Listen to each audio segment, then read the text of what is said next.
starting with notebook 11 here, where we'll talk about basic linear algebra syntax. So in this notebook, I'm starting by creating a matrix A with the rand function that we saw in some earlier notebooks. And then I'm going to create a vector x with this fill command. And I'm using, I'm using these functions rand and fill to create x and A so that we can generate a linear system. So first off, we can do matrix vector multiplication with the star operator. So here we're saying A times x equals some vector B that's being returned there. If we want to transpose a matrix, we can get conjugate transposition by using a little, I'm forgetting the name, but apostrophe. A apostrophe gives us the conjugate transpose of A. And if we want simply the transpose, which in this particular case, because I'm working with reals, is the same, I can use the transpose function. In Julia, we can do transpose multiplication without specifying that we're multiplying. So if I say A prime A, Julia understands that I want A prime times A. I don't explicitly need that multiplication operator there.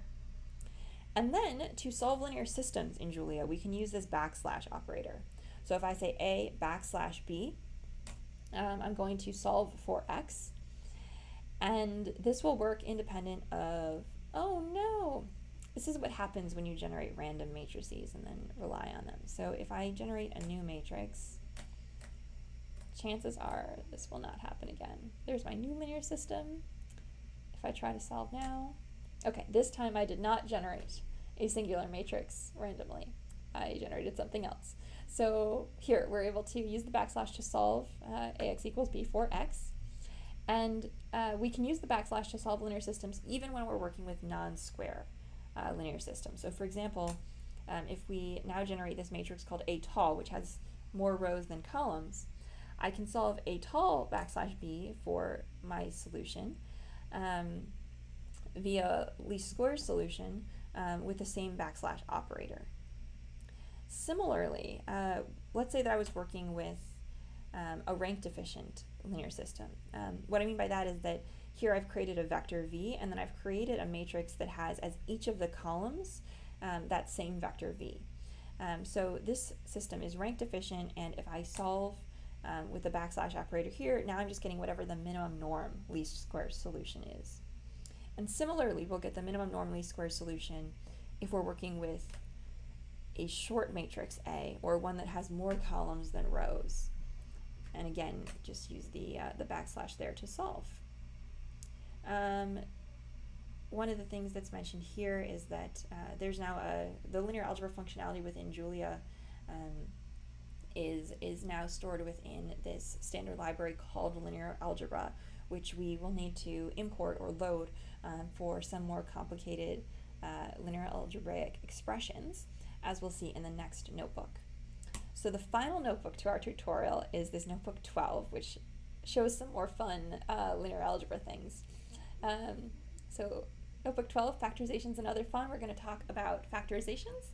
I'll show you some utility for working with special matrix structures, and then we'll talk a little bit about generic linear algebra. So first off, we're now bringing in that standard library linear algebra, or the package now LinearAlgebra, using LinearAlgebra, and we're generating a linear system here. So we have A, X, and B by the time this is run. So we're starting off by talking about factorizations, which are, we can think of factorizations, if you're less familiar, as a way to express a matrix as the product of other matrices, or perhaps as a way to sort of break up the way that we express a matrix into other matrices.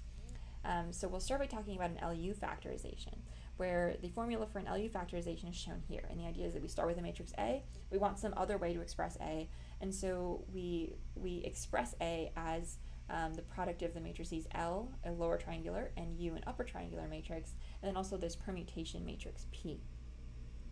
So we can perform an LU factorization in Julia by saying LU and calling that on the matrix A. And here we're going to get a factorization object out that contains the matrices L and U, and those are getting stored in this particular piece of code in this object called ALU. When I look at the type of ALU, we can see that it is this LU type, and now I can look inside ALU, or inside that LU type, by saying dot p, for example, to grab the permutation matrix, ALU.L to grab the lower triangular matrix, and ALU.U to grab the upper triangular matrix. There are methods that we can dispatch on, there are methods that allow us to dispatch on different types.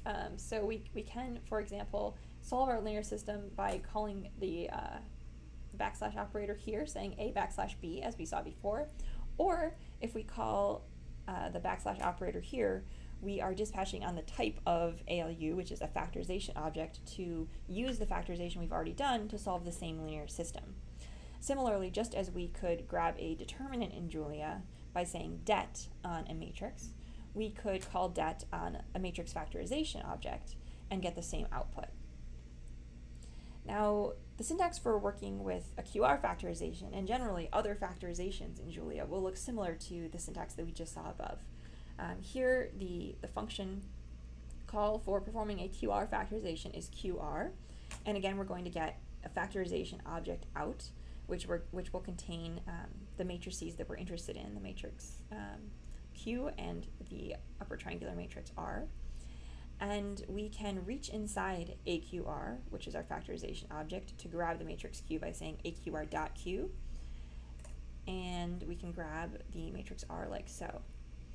Similarly, Eigen decompositions can be performed with this Eigen factorization function. So when we call Eigen on this symmetric matrix asim here, we're getting this factorization object asim I, and we can reach inside that and grab the eigenvalues or the eigenvectors like this. So basically, whenever you're working with a new factorization and you want to know what keywords you need to grab the particular matrices that have been factorized or produced as a result of your factorization, you would just want to look at the documentation for that particular factorization function. All right, another thing to note here is that when we take the inverse of this factorization object, asim I, what we're actually doing under the hood is that we're making use of the eigenvectors and the eigenvalues to generate the inverse, as is shown with the formula